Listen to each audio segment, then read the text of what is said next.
Welcome to Ars Libri, an every man's journey through Western literature, where we explore the literary arts book by book, reading, retelling, and reclaiming our rich heritage.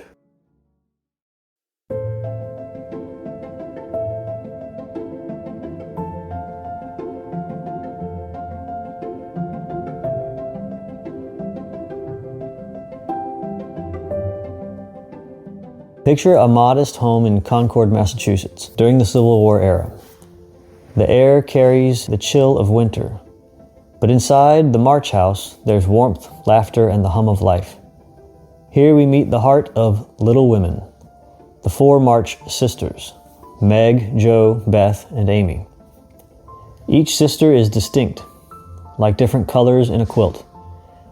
Yet together they weave a family bound by love and shared values. Meg, the eldest at 16, is nurturing and responsible, with dreams of a beautiful life, though she's learning to balance those dreams with contentment and simplicity. Jo, 15 and fiery, is a writer whose imagination runs wild, scribbling stories and dreaming of adventure beyond the constraints of her time. Beth, quiet and gentle at 13, finds joy in music. Her piano fills the house with melodies that soothe the household. And Amy, the youngest at 12, is an artist with a flair for elegance. She stretches her dreams and aspires to grace and refinement. Their mother, whom they call Marmee, is their guiding light, a woman of deep faith, wisdom, and compassion. She steers her daughters through life's joys and challenges. The March family is not wealthy. Their home is cozy but worn, and they face hardships in the Civil War, raging in the background. Yet their story is not about grand events or wealth.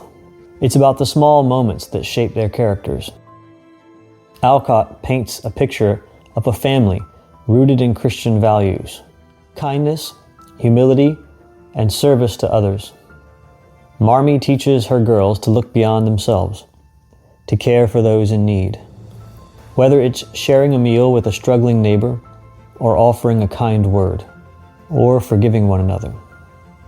As the sisters grow, we see them wrestle with their flaws and dreams. Meg grapples with envy when she sees others with finer things. Jo struggles to tame her bold spirit, which often clashes with social expectations of young women. Beth's shyness sometimes holds her back, yet her gentle heart touches everyone. And Amy, with her youthful vanity, learns to seek beauty in deeper places. Through it all, the sisters support one another, sharing laughter, tears, and the kind of squabbles only siblings understand. The world of Little Women comes alive through their daily adventures, whether it's putting on homemade plays in their attic, reading by the fire, or navigating friendships with neighbors like the kind Mr. Lawrence and his grandson, Laurie. Laurie is a lively young man who becomes a close friend to the family. These moments are simple but profound, showing how love, creativity, and faith can transform ordinary days into something extraordinary. And now for a reading from Little Women. As they sat sewing together, Jo discovered how much improved her sister Meg was, how well she could talk, how much she knew about good, womanly impulses, thoughts, and feelings, how happy she was in husband and children, and how much they were all doing for each other. Marriage is an excellent thing after all. I wonder if I should blossom out half as well as you have if I tried it, said Jo, as she constructed a kite for Demi in the topsy-turvy nursery. It's just what you need to bring out the tender, womanly half of your nature, Jo. You're like a chestnut burr, prickly outside, but silky soft within, and a sweet kernel, if one can only get at it. Love will make you show your heart one day, and then the rough burr will fall off. Frost opens chestnut burrs, ma'am, and it takes a good shake to bring them down. Boys go nutting, and I don't care to be bagged by them, returned Jo, pasting away at the kite, which no wind that blows would ever carry up, for Daisy had tied herself on as a bob. Meg laughed, for she was glad to see a glimmer of Jo's old spirit. But she felt it her duty to enforce her opinion by every argument in her power, and the sisterly chats were not wasted, especially as two of Meg's most effective arguments were the babies, whom Jo loved tenderly. Grief is the best opener of some hearts, and Jo's was nearly ready for the bag. A little more sunshine to ripen the nut. Then, not a boy's impatient shake, but a man's hand reached up to pick it gently from the burr and find the kernel sound and sweet. If she suspected this, she would have shut up tight and been more prickly than ever. Fortunately, she wasn't thinking about herself, so when the time came, down she dropped. Now, if she had been the heroine of a moral storybook, she ought at this period of her life to have become quite saintly, renounced the world, and gone about doing good in a mortified bonnet with tracts in her pocket. But, you see, Jo wasn't a heroine. She was only a struggling human girl, like hundreds of others, and she just acted out her nature, being sad, cross, listless, or energetic as the mood suggested. It's highly virtuous to say we'll be good, but we can't do it all at once, and it takes a long pull, a strong pull, and a pull all together before some of us even get our feet set in the right way. Jo had got so far. She was learning to do her duty, and to feel unhappy if she did not, but to do it cheerfully, that was another thing. She had often said she wanted to do something splendid, no matter how hard, and now she had her wish. For what could be more beautiful than to devote her life to father and mother, trying to make home as happy to them as they had to her? And if difficulties were necessary to increase the splendor of the effort, what could be harder for a restless, ambitious girl than to give up her own hopes, plans, and desires and cheerfully live for others? Providence had taken her at her word. Here was the task, not what she had expected, but better because self had no part in it. Now, could she do it? She decided that she would try, and in her first attempt, she found the helps I have suggested. Still another was given her, and she took it, not as a reward, but as a comfort, as Christian took the refreshment afforded by the little arbor where he rested as he climbed the hill called Difficulty. "Why don't you write? That always used to make you happy," said her mother once, when the desponding fit overshadowed Jo. "I've no heart to write, and if I had, nobody cares for my things." "We do. Write something for us, and never mind the rest of the world. Try it, dear. I'm sure it would do you good, and please us very much." "Don't believe it can." But Jo got out her desk and began to overhaul her half-finished manuscripts. An hour afterward, her mother peeped in, and there she was, scratching away with her black pinafore on and an absorbed expression which caused Mrs. March to smile and slip away, well pleased with the success of her suggestion. Jo never knew how it happened, but something got into that story that went straight to the hearts of those who read it. For when her family had laughed and cried over it, her father sent it, much against her will, to one of the popular magazines, and to her utter surprise, it was not only paid for, but others requested. Letters from several persons, whose praise was honor, followed the appearance of the little story. Newspapers copied it, and strangers as well as friends admired it. For a small thing, it was a great success, and Jo was more astonished than when her novel was commended and condemned all at once. "I don't understand it. What can there be in a simple little story like that to make people praise it so?" she said, quite bewildered. "There is truth in it, Jo. That's the secret. Humor and pathos make it alive, and you have found your style at last. You wrote with no thoughts of fame and money, and put your heart into it, my daughter. You have had the bitter, now comes the sweet. Do your best, and grow as happy as we are in your success." "If there is anything good or true in what I write, it isn't mine. I owe it all to you and Mother, and Beth," said Jo, more touched by her father's words than by any amount of praise from the world. So, taught by love and sorrow, Jo wrote her little stories and sent them away to make friends for themselves and her, finding it a very charitable world, to such humble wanderers, for they were kindly welcomed, and sent home comfortable tokens to their mother, like dutiful children whom good fortune overtakes. The overview at the beginning of this podcast is usually retelling the story of the book and leaving out the spoiler at the end of how it works out. But this one was really short. Do you think that's sufficient? Mm-hmm. Yes, because so much of the book isn't necessarily plot. It is the characters themselves. They make the story because it's them learning to grow. And so the book is mostly about social relationships, right. Family relationships. Right, between all the people that you mentioned. So you gave us a good setup. Okay. Yeah. So it's not a book that's a book of adventure and they go somewhere and do something. I'm not leaving much out because the intro this time was just outlining the characters of the book really quickly. But the story is about the characters. That's what it is. It's their character development. It's about their character, yeah. Their character, right. Yeah, thank you. That's good. The story is their character, each individual, and how this person grows from this to this, and the events along the way, and how she reacts. Right. And whether that's good or bad, and then she corrects herself, and so on. I think that's something that's really good about this book. So this book is a classic. It's a great book. It's considered an important book by everybody. Why do you think that is?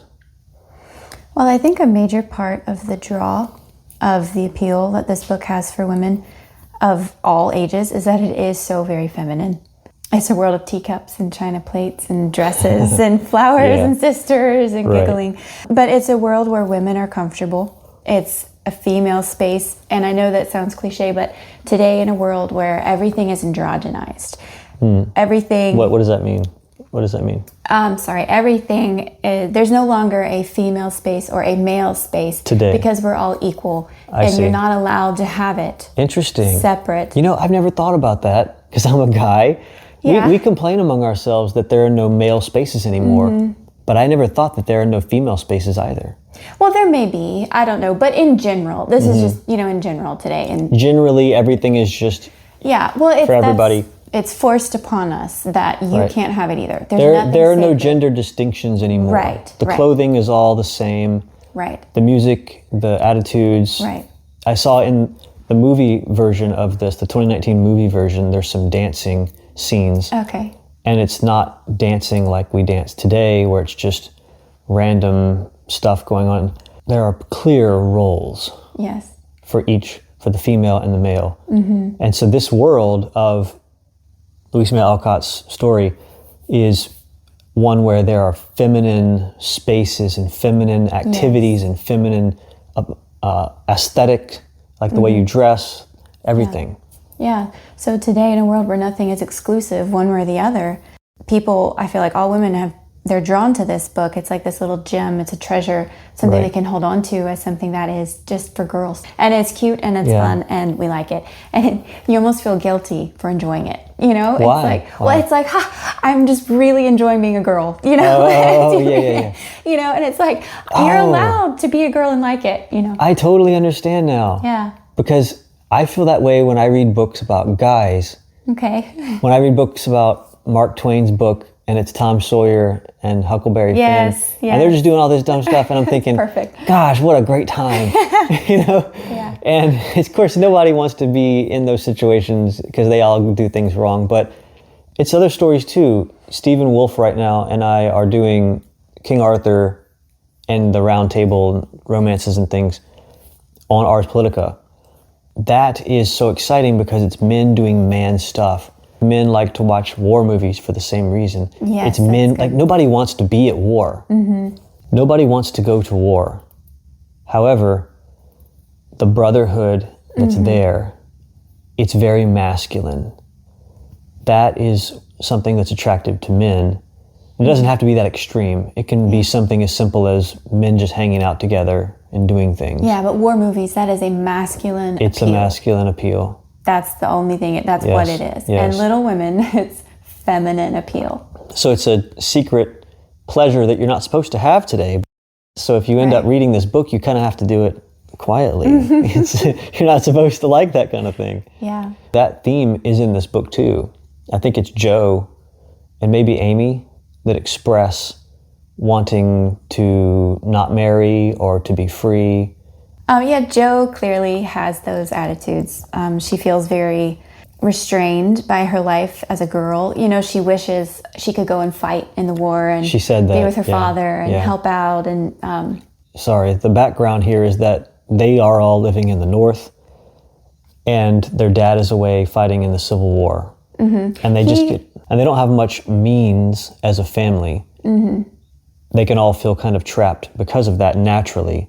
But then Joe, one of the daughters specifically, feels like she doesn't want to follow the traditional norms for her to get married, to find her stability in marriage. She wants to be a writer, but more than that, she wants to express her talents in the world and follow a different path. Yeah, she really is concerned with leaving a mark on the world, like leaving her name being known. Yes. You know, that's her draw. It's like it's fame and it's Joe March having left an imprint.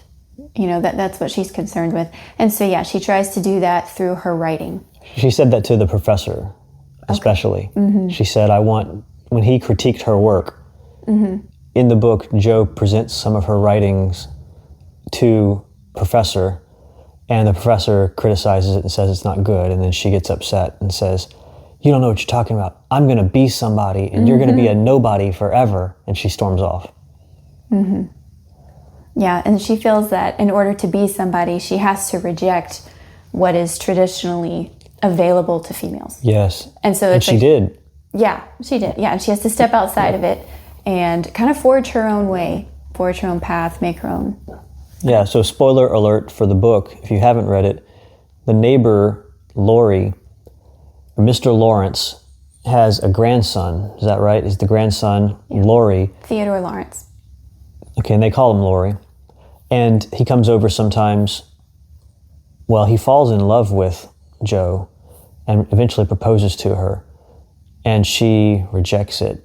In her speech to him, for why she's rejecting it, she said that she would never make a good wife to anybody. And she's not destined for marriage.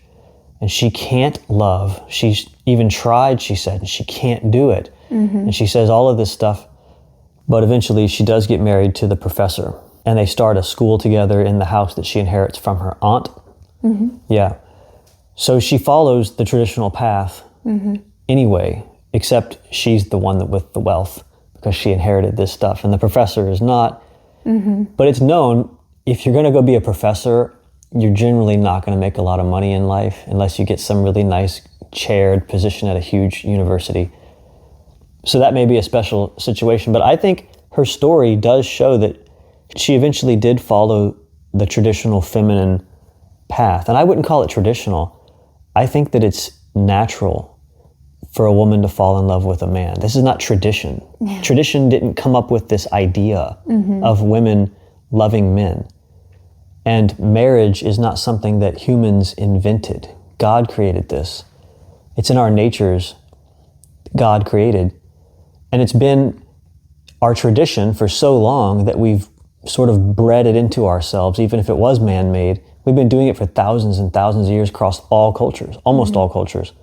So it's not something that society has created, these roles. It's more like God and nature and the exigencies of our being demand them. She falls in love. And even when Laurie comes and talks to her again, Laurie proposes to her, she rejects it, she goes off for a while and comes back. And she actually wrote a letter to him saying, I would accept you again if you proposed to me again. Because she realizes although she has talents and although she has all this stuff, she's lonely. Just because you have talents and you want to leave an imprint on the world doesn't mean that you can't get married and have a companion. Why would you not want a companion as you walk through life? Yeah, and I think a big part of why she rejected him at first was because it was the friendship it's the old idea of a guy and a girl just friends, and that's how she saw him. Okay. She just saw him as a friend. That's what he was, and he was her best friend. And then all of a sudden, he wants to change that because he's serious. It was never friendship for him. It never is. And he wanted to marry her. And then when that was cut off from her, this is the typical pattern. It's the girl who keeps the guy, she strings him along until one day he actually tries. She says no, and then he's gone. And she's like, but wait, no, you're supposed to still be there for me. Like, right. I'm allowed to say no, but you can't go anywhere. She wanted her cake and to eat it too. Yes. And I think it would have been fine, if she changed her mind, right. And he came back and she would have tried. They probably, could have worked it out nicely. I think you're right. Go ahead. Sorry. No, that's fine. I think you're right about this because she told Meg, who got married first. Meg was the oldest one, right? Mm-hmm. Meg got married first. Mm-hmm. And as she was going to get married, Joe got on her case about it and was upset. Yes. Because she's losing a sister. Yes. And she said, don't get married. Let's stay single forever and be sisters forever. Mm-hmm. And we can be just us forever. And she thought, we'll never grow. If you get married, she said, you'll become bored with him in 2 years and you'll be uninteresting. But if you don't get married, we'll be interesting forever, she said. And I thought, only a 16-year-old would think that. So true. Or maybe young people today in their 20s, perhaps, if they're still thinking. There are some people who foolishly think this. We're going to be like we are right now forever. Yeah, to be alone is the unnatural state. It's like what you said earlier. Right. She was following the natural path by getting married. To not do that would have been the unnatural thing to do. Yeah. So we're talking about Joe a lot, but I want to get back to the story. There are 4 sisters living in the North during the Civil War. Their dad is gone. They live with their mom and their aunt is nearby, who kind of pays for everything. There's Mr. Lawrence across the street, kind of, or across the field with his grandson, Laurie. What are some other significant parts that we should focus on here? Some of the book's greatest merits are that its characters are flawed. Most of them, anyway, are flawed. And hold on, you're saying the story's good because the characters are flawed? Yes. Okay. Yes, I mean, who wants to read a story about a perfect person? Everybody's perfect. Yeah, no, they can be fun stories, I guess. But no, that's not good. It's not good. I think this is profound. Sorry, I'm cutting you off. No, go. You go ahead. I want to hear what you say. Well, I was gonna say, and Alcott understands also birth order and family dynamics, things like that. Mm-hmm. So she takes each of her characters, and they each have a unique struggle. She does it really well because it's in line with what you would think coming from where they are in the family. Like Meg, she's responsible, she's all of these, orderly, dutiful, beautiful, all these things. But her unique weakness and temptation is vanity.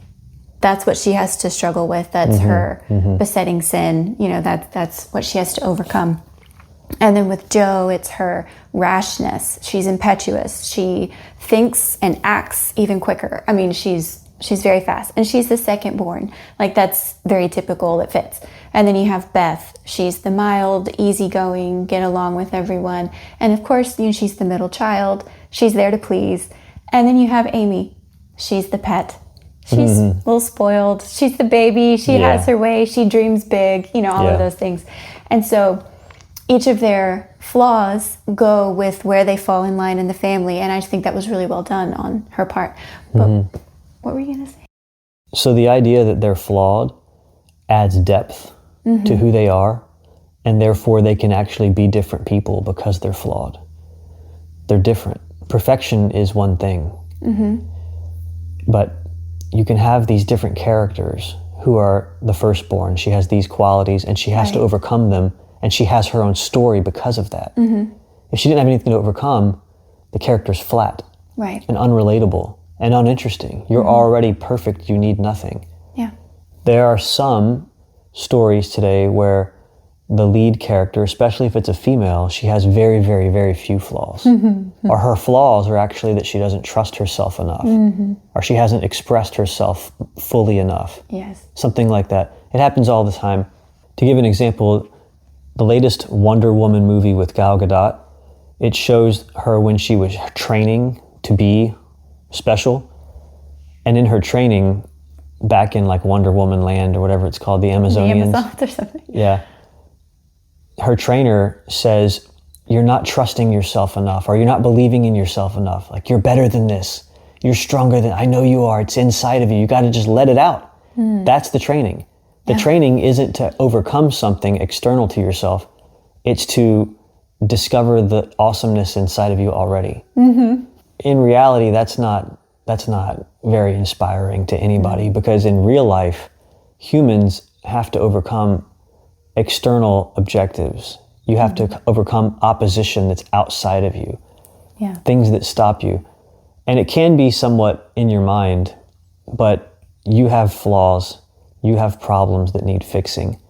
And every good story, that's the whole trajectory of the proper story, is that the hero has some flaw to overcome.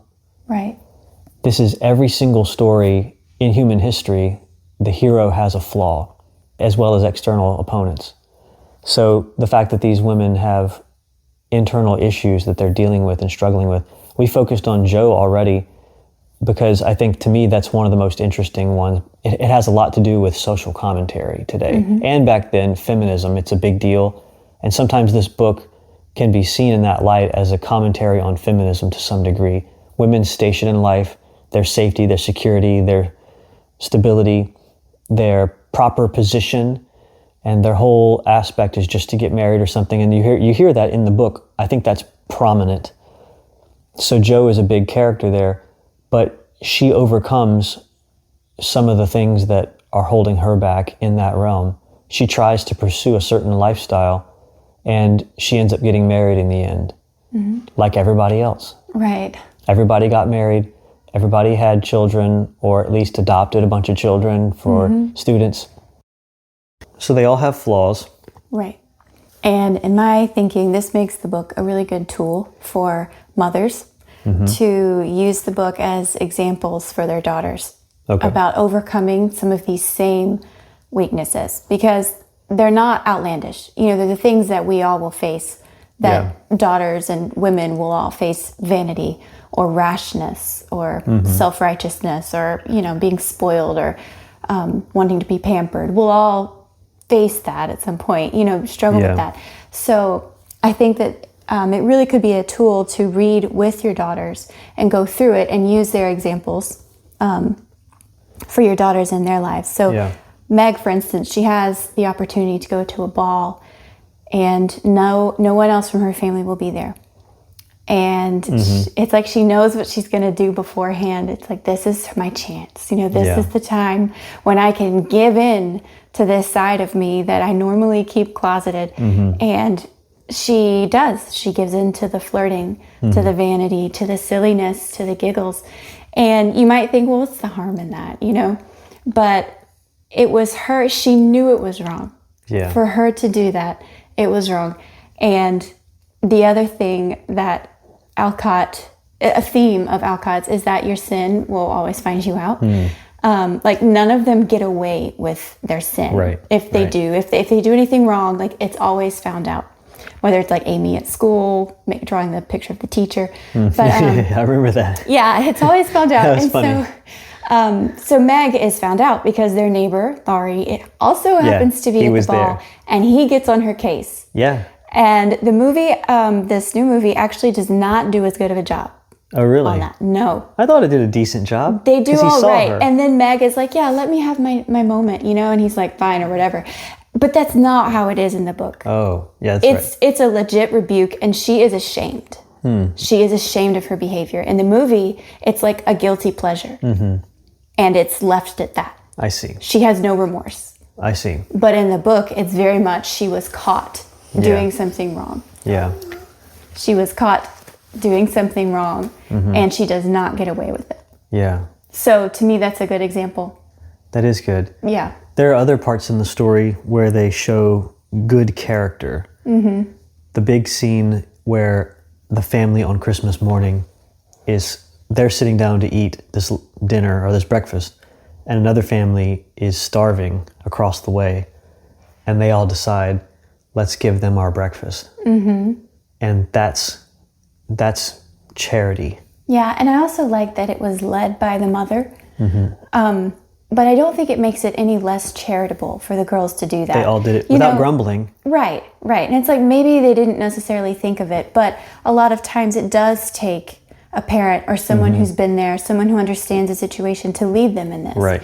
And it's their duty to follow. And they did. And they did it joyfully, not expecting the reward that they did get, which was so nice. They came back and Mr. Lawrence had observed that. One cook talked to the other servant and, the news spread. And then when they returned, there was a new breakfast for them, more lavish than they could have imagined for themselves. Yeah.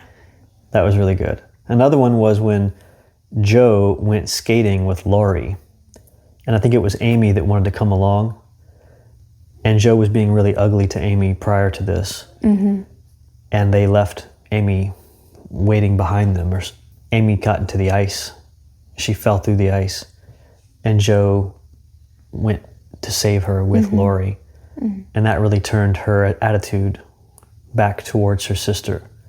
So there are good turns in the story where there are character flaws and then the girls overcome them. Or there are opportunities to be virtuous or selfish. Right. Be charitable or selfish, and they choose charity. And they do it with hearty hearts. And in the movie, it's an interesting way that Greta Gunderberg or Thunberg or whatever her name is. Gerwig. The way that she portrays it is on Christmas morning, the girls are bringing food to a poor family and they walk past a church and people are going into the church. They're walking from left to right, going into the church, but the girls are going from right to left to go feed a poor family. And I know that Gerwig is probably not a Christian. I'm just guessing. Don't ask me why. I'm guessing that. But she's not a Christian, but she's probably making a point with this scene where you all go into church, but we're going to go be charitable. We're going to go be Christians. We're going to go do the right thing. Yeah, for Louisa May Alcott, that was her Christianity. So I don't even know if you could call her a Christian in the proper sense because she was a Unitarian. Okay. Was she? Yeah, well, maybe not on paper, but she went to all the meetings and she went to all the sermons. Oh, really? Okay. Yeah, she was very much in line. Everything she believed was in line with Unitarianism. And so what that basically is Christianity without the gospel. Unitarianism it's the grandchildren of the Puritans, and we don't have to get into that. But basically, what Alcott believed was that we just have to work really hard to do better, to teach others to do good, and basically save ourselves in that sense. Like there is no savior in that, in her idea. And so throughout the whole book, this is kind of, it's not really seen. If you were to pick up the book and read it, you wouldn't be thinking, oh, this is wicked. Like it's beautiful and moral and all of these things. But it's never seen as a sin problem. So like when the girls do something wrong, it's not a sin against God. It's a sin against humanity or someone else. And the way to fix it is just to do better, try harder. And we'll save humanity together as we all just do good. This is why this book, I think, is a classic, because it does depict prototypical views of an era, of a region, of a time among a certain people. Because if you study church history or theological history in American society, you will definitely run into this era in the North as opposed to the South during and before and after the Civil War, where there was a Unitarian, deistic, do-good, social progress view of religion that came on the heels many decades and even centuries after the Puritans. But it was the North where they kept the go out and do good mentality and order society properly and have a sort of commune mentality of we have responsibility to the community, and we need to use the government and use our social services to improve ourselves. This is during this era. This is Horace Mann with education. These theories about we're going to eliminate poverty through education. We're going to eliminate crime, vagrancy, out of birth wedlocks, but just through education alone. And he was very specific and open about this, and many others were. John Dewey with education. So this is prior to the progressives, prior to the liberals today. There were people in the North during the 1800s. They viewed society, they viewed government, they viewed Christianity, they viewed morality and religion as a means to do social good primarily. Yes. That's primarily what it is. It's not about Jesus on a cross. Right. It's not about a virgin birth. It's not about atonement. Sin, hell, death, angels, the afterlife, Adam and Eve, all that stuff are nice stories that teach us to do moral good to each other. That's the main thing. And you get people, even still today, saying things like, if your religion doesn't teach you to help the stranger or the foreigner, you're not following Christ. And it sounds really good. It sounds like, yeah. Well, if you just pry sometimes, for instance, one of the famous preachers of the civil rights era movement, I'll leave his name unspoken here, but you can just guess. He would say things like this, that the Bible teaches us to do this, the Bible teaches us that, but he did not believe that Jesus was born of a virgin. He didn't believe Jesus was the Son of God, or that he died for our sins, that he rose from the dead. He didn't believe the scriptures were inspired. But he did believe that Christianity is about treating everybody kindly and fairly and equally and with dignity and respect, because we're all made in the image of God, even though I don't really believe in a divine being, perhaps even. I'm not sure how far he believes. The Trinity at least. Unitarians, they don't. Yeah, maybe God exists, but not the Trinity. Yeah, it's more like, honestly, we mentioned this earlier, but Alcott, I feel like her view of God is best represented as the March Father. He's there, but not really there. He's benevolent, but he's distant. He sends letters. Yes, that's perfect. Letters of instruction to be good girls who are going to grow into good little women. That is like her view of God. So she definitely falls in line with all of these things you've been saying. Like she was an advocate for temperance. Really? Okay. Women's suffrage. Okay. All of these things. So now in the book, though, it's not open like that in the book. Yeah, the book's... if you just look into the... Yeah, we're not critiquing the book necessarily here. We're talking about how... This is what we're... So get the point of what we're saying. A really good book captures the era. Yeah. And it captures it, even if it captures it softly. And we're not saying that this book is wicked and you shouldn't read it and it's subversive and none of that stuff. What we're saying is it captures the era. It captures it really well. Yeah, it's like if you read this book, you really are getting what it felt like to be there. This is what it was like. And go ahead. Well, I was just going to say there is a reason, though, why this book appeals to feminists. Oh, does it? Yeah, I mean, Greta Gerwig is a major, big feminist. Okay, the lady who produced the latest movie of this book. Right. So I would say, there's a reason that the Christians like it, because it's moral. It teaches all these good things about family. But it also has a feminist appeal, and I would say that that's not accidental. Okay. But I'd also say... So Alcott was pushing it somewhat, a little bit. No, I wouldn't even say that she was pushing it. She wrote a story, and it was what she believed, and she wrote a story. Yeah. It's not a pushy novel. It just, what she believes, though, is not strictly Christian. Okay. So... theologically, but morally, it is good. Right. It's good. It is. It's very good, and you should do all these things. And I think that Alcott herself would genuinely be shocked at the feminists of today, like the woman who took the story and made a movie of it. Right. I'm sure they would not agree on many things. Sure. Sure. So it's not this awful feminist story. Screed, it's not that. Yeah. Because the sentiments were there. We talked about Joe already, and we keep coming back to it seems, because I think that's, for our purposes today, the Civil War for us is no longer this big contention where we discuss it all the time. Feminism is still around. Right. And it actually has grown bigger. And so when we come upon a book written in the 1800s that has a little hint of it, the first wave, the innocent wave, right? Oh, we're just wanting freedom. We just want equality. We want to be able to work. And that today is seen as a big contention point because it grew beyond that. And it went way, way, way beyond just that. And some people will even say, and I think they have some accuracy, that the first wave was going as far as it could back then. If it could have, it would have went a lot further, because you have people back then who are wanting women preachers. They want to abolish marriage. They called marriage slavery, like freeing the slaves. We need to be marriage abolitionists. I'm not saying Alcott said all that stuff. You know more about her personal life than I did, but I didn't know she was Unitarian. She checks all the boxes, though. Mm-hmm. Yeah, and this follows in some of her other works also, like Little Men. I've read Little Men. Yeah, a couple of the others. Her world it's so very, all right, sit down and smile and shine your shoes and have your hair combed. Little Men, so I read it to our children several months ago. As I read it, I thought, basically the story of Little Men is, it's after Little Women.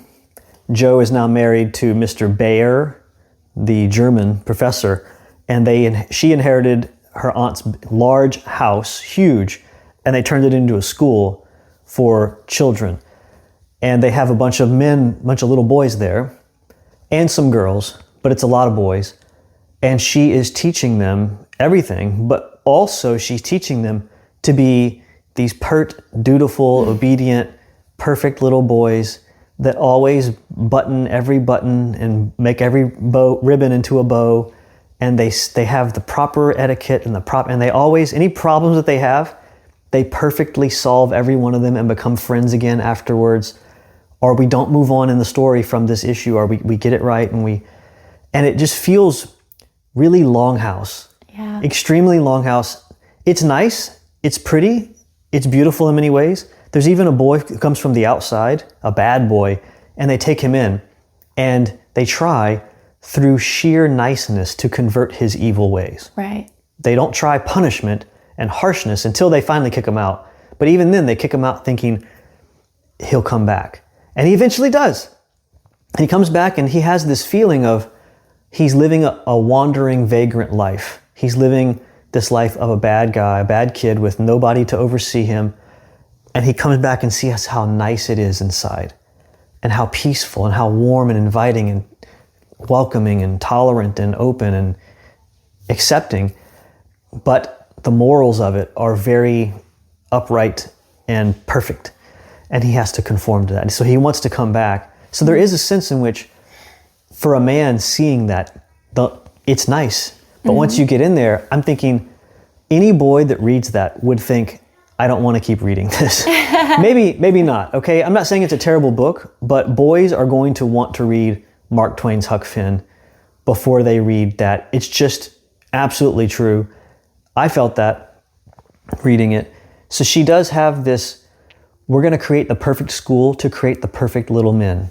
Yes. And that's what, like, Little Women is not creating the perfect little women. In fact, a few of them are rebellious. They're not in this perfect little school teaching them. One of them goes off and does this. They don't have the typical story of a woman who grows up, gets married, and has babies. Some of them do, but some of them don't do that exactly. At least they don't want to, and they talk about it.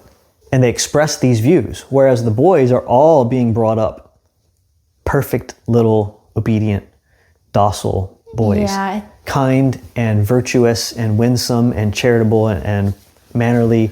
Yeah, it's like what we were saying earlier. She does the feminine so well that it's almost like she doesn't know how to write the masculine. You know, she can't write a good male character. Like Laurie is in the world of the women, and she can write him in that. I see. But as soon as he has to stand on his own 2 feet as a man, as a husband married to Amy, he disappears as a character, as an interesting character.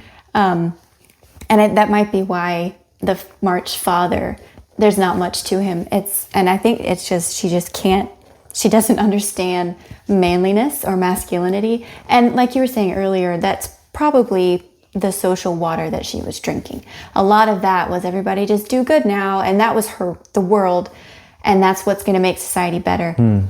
But we're looking back on that and thinking, no, you weren't trying to make society progress. You were trying to make society feminine, you know, because she had no place for the masculine. So like Mr. Bear. Yeah, I was thinking of Mr. Bear. In Little Men. Yeah.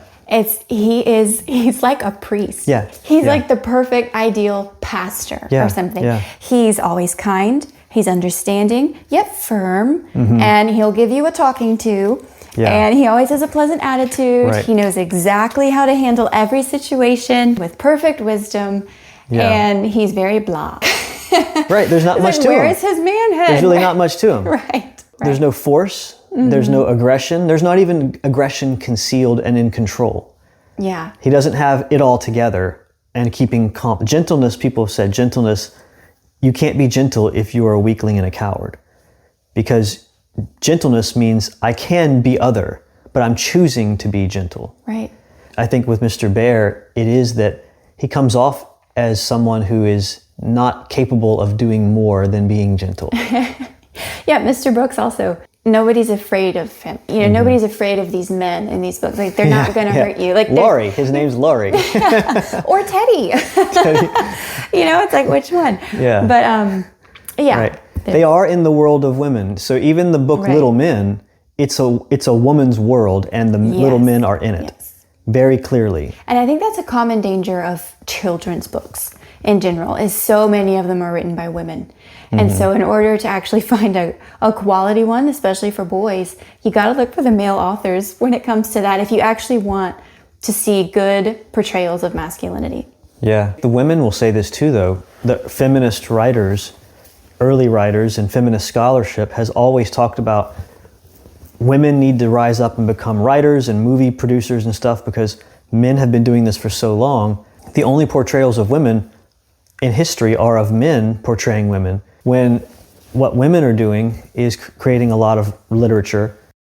So if most children books are written by women, and if most teachers are female, then children mostly grow up around women, which means that boys only and ever get a view of all things from a female perspective. And while the female perspective is great and wonderful, they also need the male perspective. Right. And if they don't get that, and where are they getting it, then that's not good. And I think what you're saying about Little Men and Little Women is that her male characters are lacking in depth and richness as men in themselves. Yeah, like Laurie was interesting before he had to grow up and become a man, especially in Europe, like when he has to get over Joe. So when he has to get over Joe and he goes to Europe, this is where he has to overcome his besetting sins or his temptations and his weaknesses. And I think that would be not laziness so much as just idleness and wasting his wealth, you know, not actually doing anything purposeful, just living an idle life. And he gets into, I think, drinking and, you know, doing some things like that. So we see him having to overcome something and become a better man because of that. That was great. That was interesting. Yeah. You know, there was something there. But there's something about, like, maybe it's once they get married. I wonder if she ever got married. Because maybe that's it. Like, maybe she can't write about Louisa May Alcott? Yeah. I don't know. You know, like, because, like, Jane Austen never did that. Once they got married, it was the end of the book because she never got married. So I'm wondering if she ever, well, she did write about, Jane Austen did write about the Bennet marriage. Yeah. Mr. Bennet. Yeah, you're right. And he was an absent father figure, though. He was seen as an absent father. He just kind of showed up and said yes or no and then let things go. And then the wife went around yelling and, you know, freaking out about things. And so I always thought of Mr. Bennet as someone who should have stepped in more and governed more. Right. He even said that in the novel. This isn't my interpretation. This is what the novel said. He was talking to Lizzie one time and said about Kitty, who ran off with Mr. Wickham. And he said, I should have stepped in earlier for this and I should have been there more. And then Lizzie's like, no, Dad, you're wondering, but he should have. You should have stepped in and been there more in her life. And I think that with my daughters all the time, one problem that men with daughters, I think about it all the time, is the world is constantly enticing women to just go wild and be rebellious because you need to break free. You need to be Joe. You need to be Joe, the woman who wants to break all traditional roles and all constraints and just go and be wild and be free and do whatever you want. While there are many good things to do in this world other than getting married and having babies, that is one good thing and it's necessary for the life of human race. And it's the natural thing. Again, it's a natural to do this. But as a father, I think How can I be around my daughters in such a way that they don't feel like they ever have to rebel against masculinity? I try every morning, I touch them on the shoulder or hug them or kiss them or something in the morning. You see me do this. Yeah. I do it all the time. If I walk by them and I'm not going to bother them, I'll just stop and kiss them on the head or something. I read to them all the time. Every night, every morning, I read to them. I'm always doing things with them that are little to show them, Daddy loves you, Daddy's here. I'm someone you can relate to, and you don't have to hide from me and rebel and run away from me, because I'm the first man that they know. Yeah. I'm the first experience that they have of manhood in the world.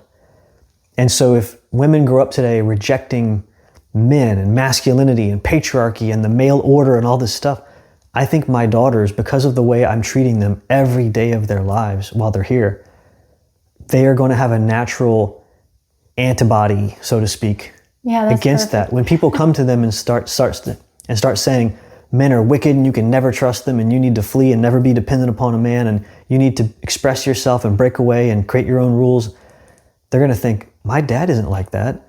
Yeah. Life under my dad's house wasn't like that. So Joe, for instance, didn't want, and Amy kind of expressed this a little bit too, but they didn't want to be dependent on a man. They didn't want to get married and seek their fortune through marriage. They wanted to make it themselves and get a job themselves. Where did they get the notion that living with a man is some kind of slavery? Because they're growing up in a house where everything is provided for and the father isn't even there.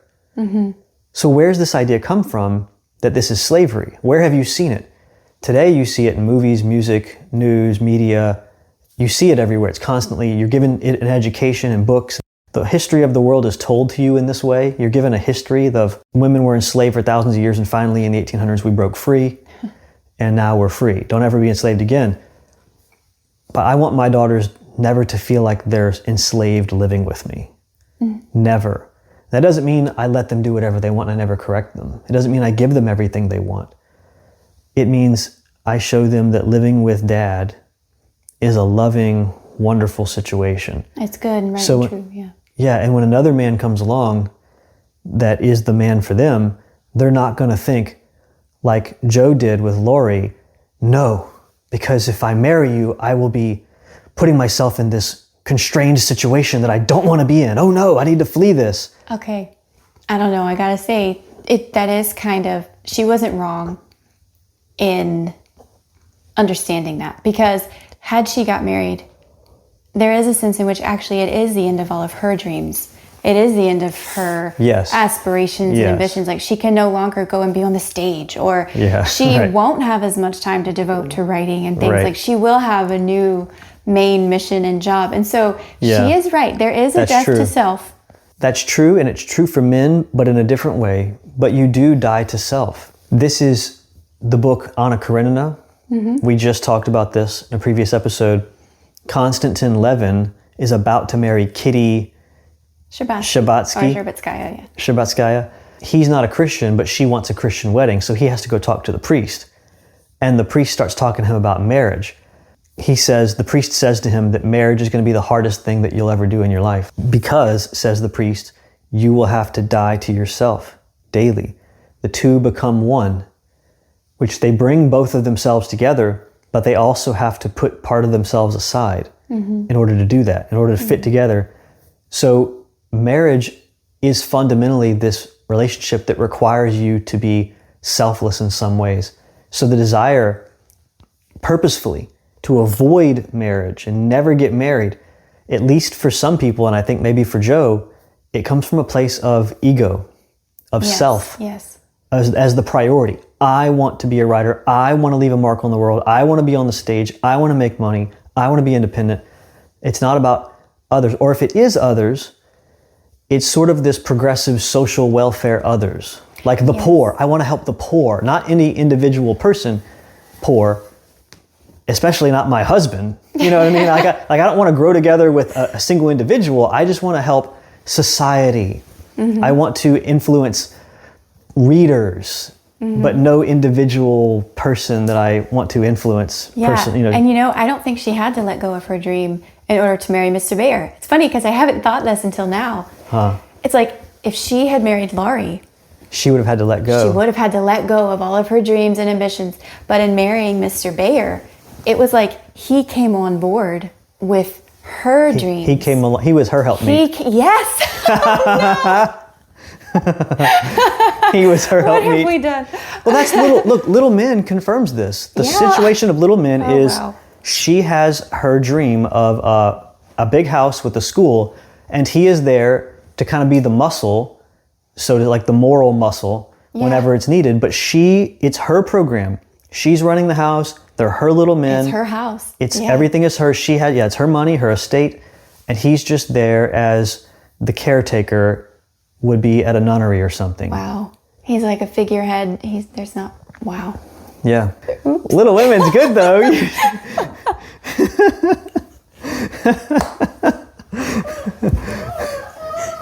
Okay, I didn't see that coming. That's funny. Well, I do like the ending there. I do like that Jo does not marry Laurie and that she does marry the much older, wiser professor. At first, when you read it, you think, oh no, Jo has to marry Laurie. Even when I was a teenager, as a girl, I read it the first time and I was like, yes, that's good. I like it. And I also like that Laurie ends up with Amy because I feel like both relationships, the way that they worked out, will make for a much better marriage in that the wife will be much more able to respect this particular husband. Jo would not really have been able to respect Laurie the way that she does Mr. Bayer. And Amy practically worships Laurie. I mean, she's younger. She's loved him like her whole life. She's always had a crush on him. She wanted him. And so I feel like they will both live much happier lives this way, the way that it turned out. Which is interesting because Laurie and Jo were friends. Right. But they wouldn't make good spouses to each other because they're too alike. Yeah. And she can't respect. You have respect for someone who is different and perhaps a little above you. Mm-hmm. And she wouldn't have that for someone who was always her friend. Right. She has respect for this professor who is older and more accomplished than her. And Amy has admiration, which is a different form of looking up to someone, for Laurie, which Jo never had. She never admired or respected Laurie. He was just a friend. It wasn't a looking up so much as it was a looking across. Yeah. And that doesn't make for a good Which is interesting because today, at least when I was growing up, you were told that you need to find your friend, your best friend, and marry your best friend. Yeah. You're supposed to be friends first, and there's this whole question when Harry met Sally, kind of, should guys and girls be friends? Can they be friends? Mm-hmm. And then, of course, everybody's like, yeah, we can be friends on the way to something else, or we can say yes. But in the story, the opposite happens. It's not friends that marry. Right. It's people who have a degree of difference. Yes. And the Christian and Western tradition talks about this explicitly, that people who are of different stations or different degrees in society actually bond together stronger than equals. People who are equals don't bond together as strongly as opposites. Like my son and his father are separated by degrees of status and authority and superiority and all this stuff. And therefore, we bind together in a way that he and his peer are not going to. Yeah, so I'm wondering if that answers your old question of why Darcy wanted Elizabeth. Oh, man. Because they were so separated. They were like the opposite ends. They were in the same class, but at the extreme ends. Yeah. So if you are listening, I've always wondered why Mr. Darcy fell in love with Elizabeth Bennet in Jane Austen's book Pride and Prejudice. There's not a lot of information we have to go on. Other than fine eyes. Other than that she has fine eyes, which to me, like, she's beneath him. They're not rich. They're not extremely poor, but compared to him, they're poor. All of her interactions with him and vice versa were almost negative, but suddenly he just falls in love with her, and I'm thinking, nah, that's just not, like, the book doesn't pitch it up as though she's really good looking. I mean, it doesn't say she's ugly either, but before this, in Mr. Darcy's eyes, she's just another plain girl, unremarkable at the dance. And suddenly he loves her passionately, going to throw away his opportunities, all this other stuff with Lady Catherine de Bourgh's. Take on her tainted reputation of the family and save her family from the embarrassing affair. But maybe it's because they're opposites. That can't be it though, because the whole family there were many girls to choose from. Why her? Yeah. Still doesn't answer. All right, not satisfactory. No. Yeah, okay. But back to Little Women. Another thing that I like about Amy is that she may have begun kind of spiteful even. You know, as a girl, she would do things to get attention and things like that. But she, out of all of her sisters, recognized the value and the power of wealth and station and these things. And she naturally had the appetite for it. But I think also the bearing. She loved the decorum. She wanted the elegance, the dignity of this. And I feel like that's just another reason that she made a really good fit with Laurie. For Laurie, yeah. Because like Joe even mentioned that. She was like, you and your high society. She's like, I would make a mess of this. She's like, I could never be a good wife for you. And again, she was right. She was right there. Amy would do a much better job because she understands those things. Joe does not appreciate that. Yeah. She would do away with that the way that she did away with her hair. Sorry. She would do away with those things the way that she did away with her hair. Right. She cut it off, she got rid of it. It doesn't matter, even though it was her one beauty. She was fine with parting with it. Amy would never have done that.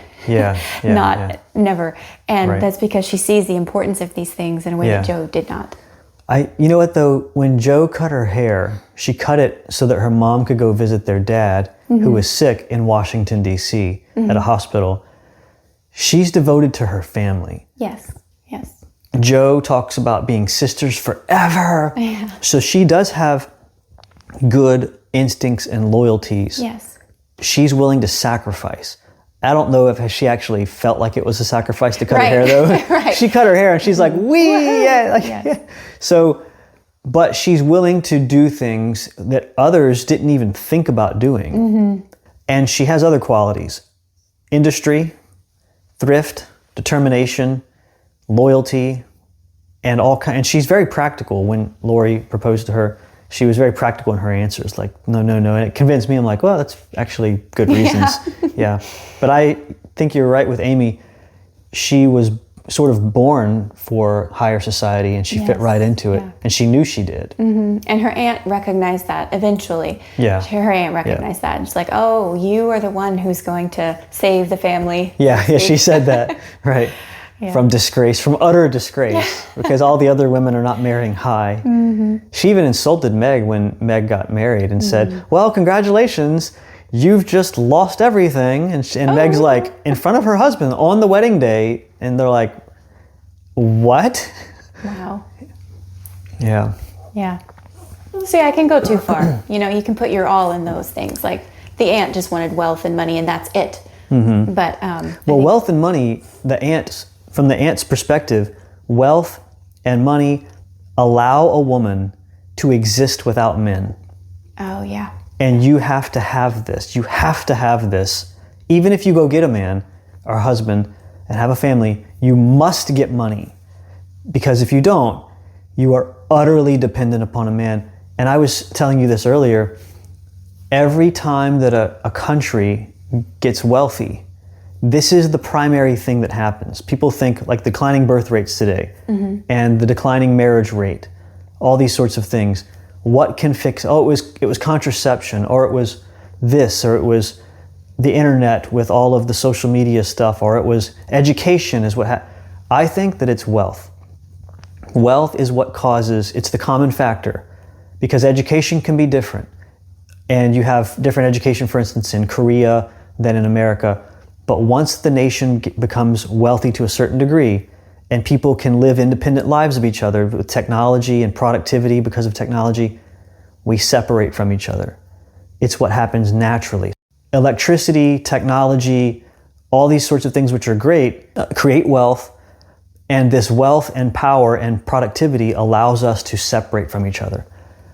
I don't need you, you don't need me. We choose to get married because it's a moral thing, it's a good thing. Maybe we fell in love, but morality today is more of a choice than it ever was. Oh, interesting. It's more of a choice now than it ever was because you're not forced by circumstances. Like the poverty of our situation is not forcing us to do anything moral. We have all the power and wealth and ability to be immoral and get away with it, or to be relational. Like I can be antisocial and still survive. I don't need friends, I don't need family, I don't need a wife, I don't need kids, I don't need anybody, and I can still make money and survive. I don't need to see or talk to anybody to live. It's a terrible existence though.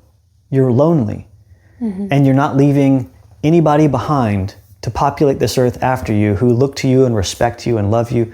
It's an interesting and terrible situation that we live in today.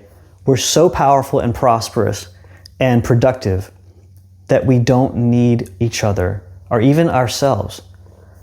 That's where I think women as a gender or a sex and men as a sex find themselves.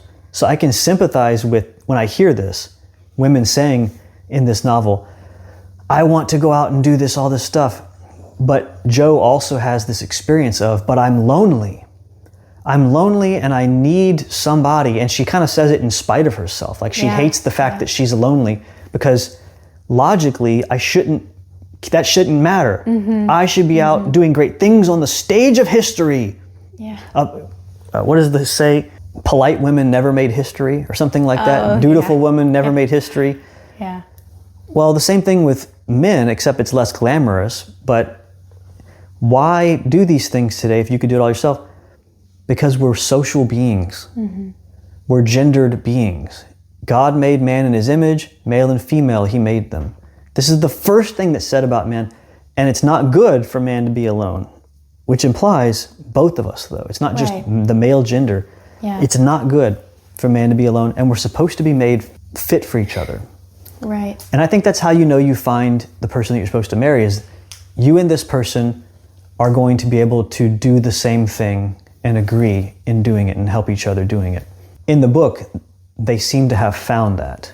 I think Jo probably would have turned into her Aunt March if she had not been married. Yeah. You know, she's there in the story with her big house and her money and her wealth, and she's made it and she's done it, and she's not depending on anybody, and she is grumpy and she is lonely. She has to pay someone to come and sit with her. You know, and just be there. That is an awful existence, and maybe that served as a wake-up call to Jo. This is the thing. You can have a lot of money, but you can't pay people to love you. Right. It's true. You can have a lot of money and people will act like they're your friends. And they'll act like you're having a good time when you're young and you're free. But when you get older, people will come and take your money, but they will not love you. Your family will love you. The people that you brought around and sacrificed your life for will remember that.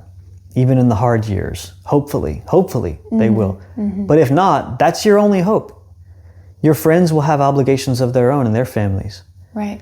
The aunt ended up like that, and she was worried about her nieces, that they marry well so that they don't end up trapped by a man.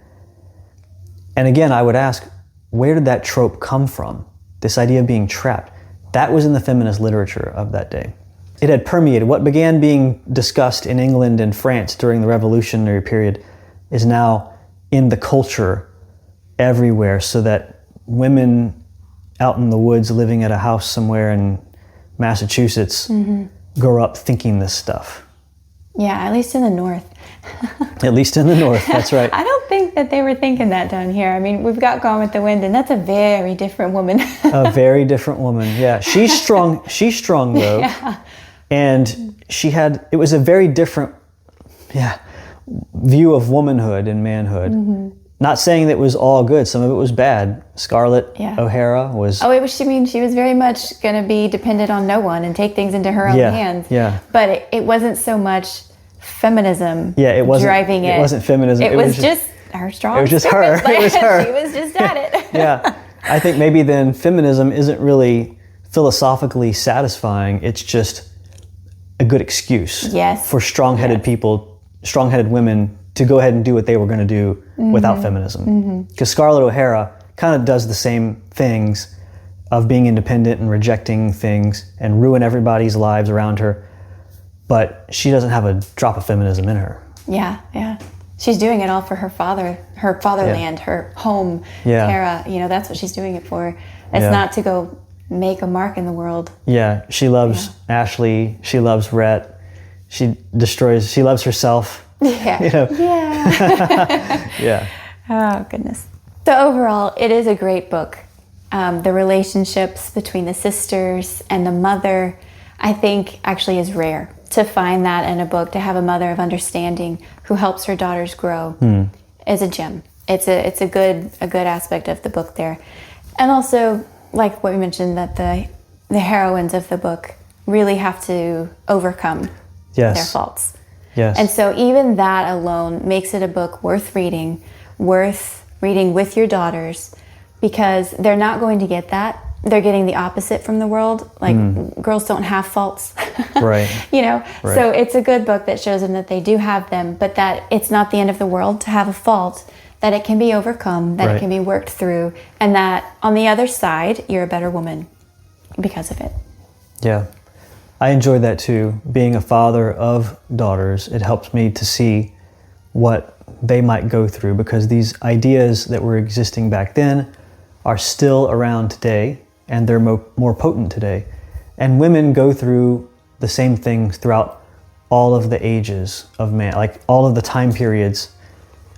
And women go through the same issues throughout all of history.